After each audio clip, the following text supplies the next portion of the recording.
I often find myself asking, what would Dietrich do right now? Bonhoeffer, as you may or may not know, was a pastor in Germany leading up to and through World War II.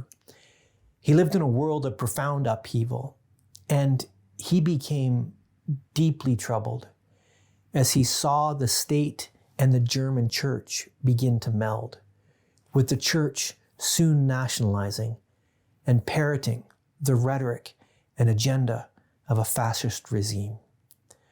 Bonhoeffer saw that in this melding, the church was capitulating.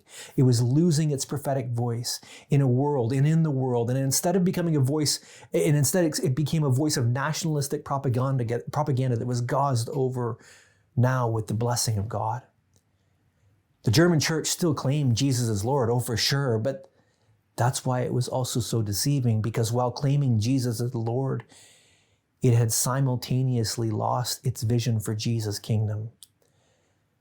That is, it had failed to see that fundamentally the church was called out from the world to pledge another allegiance to another king and another kingdom, which wasn't to say that it was to abdicate its responsibility to serve the world, but it was to say that there was a clear priority. The church was to be citizens first of Jesus and his kingdom order, and participation in every other kingdom or every other order was viewed through this allegiance. Jesus and only Jesus was Lord. And the rules and ways of his kingdom, demonstrated in his life and his teaching, sat preeminent above everything else for the church.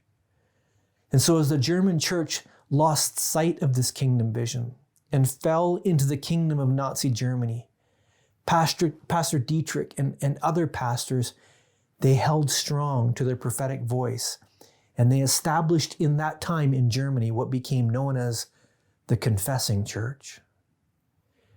At the heart of the confessing church was something that was called the Barmen Declaration. It was written by Karl Barth, who was the 20th century's greatest theologian, maybe one of the greatest theologians of all time. And it had at its core the following 6 theses.